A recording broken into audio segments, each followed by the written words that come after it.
आपने एक 5G phone खरीदने का डिसीजन ले लिया या फिर आने वाले टाइम में एक 5G फोन आप खरीदने वाले, मगर क्यों? तो इस वीडियो को एंड तक देखना क्योंकि बहुत ही इंपॉर्टेंट इंफॉर्मेशन मैं आपको देने वाला हूं। देखो अभी के टाइम पे अगर मार्केट में आप एक 5G फोन खरीदने जाते हो तो 12,000 के ऊपर आपको एक 5G फोन मिल जाता है। देखो 12,000 के नीचे भी मिलता है जो कि लावा का ब्लेस 5G करके एक फोन है, लेकिन वहां पर उतने ज्यादा ऑप्शन नहीं है, तो उस प्राइस रेंज की हम यहाँ पर बात नहीं करेंगे। तो अगर आपके पास 12,000 रुपए या फिर उससे ज्यादा आप खर्च कर सकते हो तो आप एक 5G फोन खरीद सकते हो क्योंकि आपके पास कई सारे ऑप्शन आ जाते हैं। लेकिन आज के टाइम पे जो भी 5G फोन्स हमें मार्केट में मिलते हैं वो क्या सच में एक बेस्ट 5G फोन्स है? देखो कुछ टाइम पहले मैंने एक शॉर्ट वीडियो बनाया था जिसमें मैंने कहा था कि ये नो बैंड्स बहुत ज्यादा इंपॉर्टेंट है, ये आपके 5G फोन में होने चाहिए।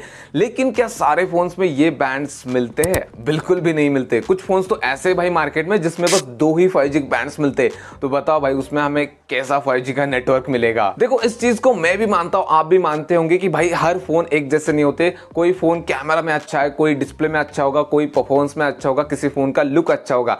लेकिन एक 5G फोन है जिसको आप 5G नाम से बेच रहे हो तो भाई उसमें बेस्ट 5G कनेक्शन आपको फ्यूचर में मिलेगा, इसकी भी तो गारंटी होनी चाहिए ना। आप नाम के आगे 5G जोड़ रहे हो तो लोग 5G फोन समझ के खरीदेंगे, लेकिन फ्यूचर में उनको वैसा 5G का कनेक्शन नहीं मिलेगा तो फिर ये कैसा 5G फोन हुआ? अब जो बैंड्स मैंने बताया कि भाई ये नो बैंड्स इंपॉर्टेंट है, जो स्क्रीन पे अभी मैं दिखा देता हूं, आप इसका स्क्रीनशॉट भी चाहे तो ले सकते हो। अब ये बैंड्स एक 5G फोन में हो तो वो बेस्ट 5G फोन हम कह सकते हैं। लेकिन जैसे कि मैंने कहा कि 2, 4, 5 5G बैंड्स वाले भी फोन आपको मार्केट में मिलते हैं और इतने बैंड्स के साथ आने वाले फोन ही भरे पड़े मार्केट में। और ये सारी बातें मैं हवा में नहीं कर रहा हूं कि भाई कुछ भी कैमरा के सामने आकर बोल रहा हूं, ये सच में है कि भाई 2 बैंड्स वाले 5G फोन्स भी आते हैं। जैसे कि वीवो का T1 है, iQOO का Z6 फोन है, दोनों एक ही है, बस नाम अलग है। इनमें आपको बाकी स्पेक बढ़िया मिलते हैं। लेकिन जब बात आती है 5G की, भाई 2 ही बैंड्स मिलते हैं। मुझे बताओ कि 2 बैंड से क्या होगा भाई?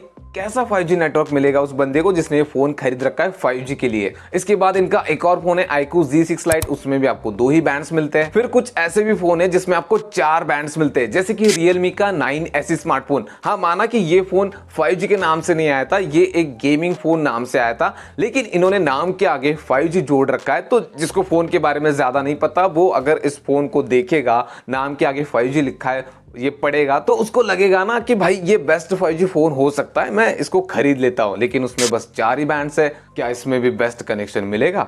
पता नहीं।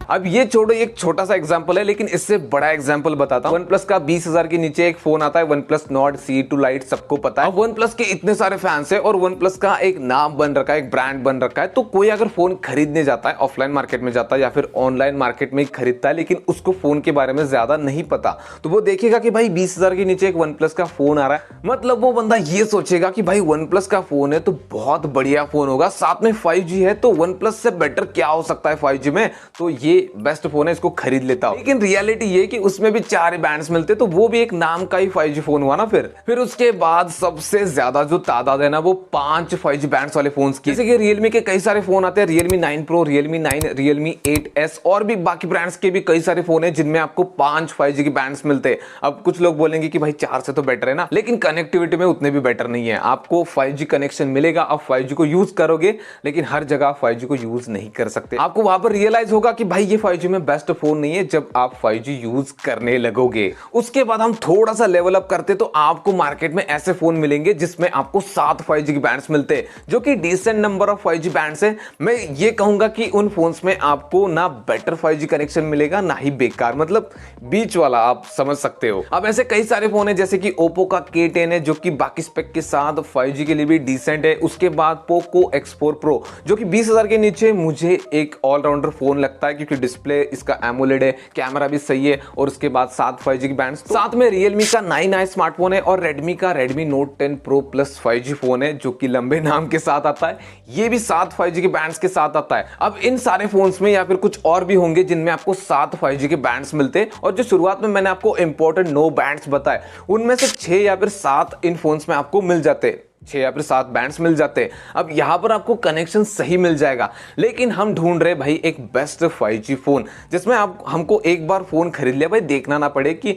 कनेक्शन ठीक से नहीं आ रहा, खरीद रहे तो एक बार ही खरीद लेते ना, बार बार थोड़ी ना। और हर कोई बार बार नहीं खरीद सकता, कोई 4 साल 5 साल भी यूज करता है। अगर उसने कोई बेकार 5G फोन खरीद लिया तो उसके पास पछतावा करने के सिवा दूसरा कोई ऑप्शन नहीं बचता। तो शुरुआत में थोड़ा सा रिसर्च करना मेरे ख्याल से सही रहेगा। अब आप बोलोगे कि भाई क्या बस 7-8 बैंड्स वाले फोन आते, कोई ऐसे फोन नहीं जिसमें 10-12 बैंड्स आते? तो है, ऐसे कई सारे फोन है और 20,000 के नीचे मिलते हैं। जैसे कि मोटो के कई सारे फोन है, मोटो G71, मोटो G62, मोटो G51। इन फोन्स में आपको 12 5G के बैंड्स मिलते हैं। फिर इन्हीं का मोटो G82 है जिसमें 13 बैंड्स मिलते हैं। फिर इन्फिनिक्स का नोट 12 प्रो 5G फोन है जिसमें 12 बैंड्स मिलते हैं। सैमसंग के कुछ फोन है, सैमसंग F23, सैमसंग M33, जिसमें आपको 12 बैंड्स मिल जाते हैं। तो और भी कुछ हो सकते हैं ऑप्शन, तो उनमें से ये कुछ ऑप्शन है जिसमें 12-13 बैंड्स मिलते हैं। लेकिन यहां पर भी एक प्रॉब्लम है, कई सारे लोगों का मोटोरोला के ऊपर बिल्कुल भी विश्वास नहीं है। मोटोरोला का नाम सुनते ही बोलते हैं कि भाई इनके फोन बेकार होते हैं। इन्फिनिक्स का नाम सुन के कुछ लोग बोलते हैं कि भाई नया ब्रांड है, इस पे ट्रस्ट नहीं कर सकते। सैमसंग के फैन सैमसंग का फोन खरीदेंगे लेकिन बाकी लोग नहीं खरीदेंगे ना, और वो उनका खुद का डिसीजन है भाई, उनको फोर्स नहीं कर सकते कि आप यही खरीद लो 5G के लिए। तो कहने का मतलब ये है कि ऐसा नहीं कि मार्केट में ऑप्शन नहीं है, ऑप्शंस है, लेकिन किसी के पसंद के ब्रांड की तरफ से तो किसी के नापसंद के ब्रांड की तरफ से। लेकिन यहाँ पर सोल्यूशन क्या हो सकता है? हमें तो एक बेस्ट 5G फोन खरीदना है।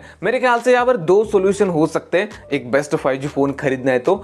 सबसे पहला कि आपको अगर इसी टाइम पे एक 5G फोन चाहिए तो आपको ये नहीं देखना होगा कि भाई कौन से ब्रांड की तरफ से मुझे एक बेस्ट फोन मिल रहा है, मुझे वीवो का ही चाहिए, मुझे ओप्पो का ही चाहिए, मुझे रेडमी रियलमी का चाहिए। ये आप बोलेंगे तो मुझे लगता है कहीं ना कहीं आपको किसी जगह पे बहुत ज्यादा कॉम्प्रोमाइज करना पड़ेगा। या फिर दूसरा बेस्ट ऑप्शन हो सकता है आप कुछ टाइम के लिए वेट कर लो कि जब तक आपके फेवरेट ब्रांड की तरफ से एक बेस्ट फोन नहीं आ जाता आपके बजट में। तो इस वीडियो को बनाने के पीछे बस यही मोटिव है कि आप 5G फोन खरीदो, लेकिन अंधे बन के मत खरीदो। मतलब कोई भी 5G फोन मेरे सामने आया, बस उस पे 5G लिखा हुआ था, उसके बॉक्स पे 5G लिखा हुआ था, मैंने ये नहीं जाना कि इसमें कितने बैंड्स है, 5G के लिए सही है या फिर नहीं है। अब आप बोलोगे कि भाई इतना ज्यादा लेक्चर झाड़ रहा है तो तू ही कुछ फोन बता दे जो कि 5G के लिए बेस्ट है। तो 20,000 के नीचे जो भी मैंने 12-13 बैंड्स वाले फोन बताए वो सारे बेस्ट है। इन्फिनिक्स को थोड़ा साइड में रखेंगे तो चलेगा, उनके UI में थोड़ी दिक्कत है, लेकिन बाकी के फोन मुझे बहुत सही लगते हैं 5G के लिए।